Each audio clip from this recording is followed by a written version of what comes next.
Friends, Lucknow అలాగే ఢిల్లీ జట్ల మధ్య జరిగిన మ్యాచ్‌లో గనుక చూసినట్టయితే, రిషబ్ పంత్ వేగంగా పరుగులు రాబట్టడానికో, లేకపోతే మ్యాచ్ గెలవాలి అన్న ఉద్దేశంతోనో, తనకన్నా ముందు డేవిడ్ మిల్లర్‌ని పంపించి, తన ఏడో స్థానంలోకి వెళ్ళడం చాలా పెద్ద దుమారాన్ని తెరదిద్దింది.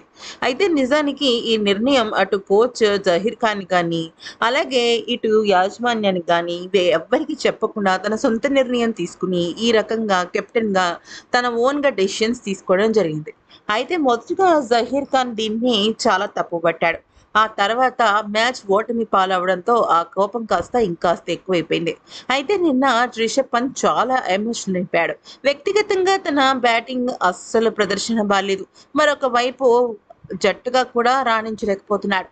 ఈ క్రమంలో జహీర్ ఖాన్ రిషబ్ పంత్‌ని పిలిచి క్లాస్ పీకినట్టు తెలుస్తుంది. అయితే రిషబ్ పంత్ కూడా కళ్ళెమ్మట నీళ్లు పెట్టుకున్నాడు.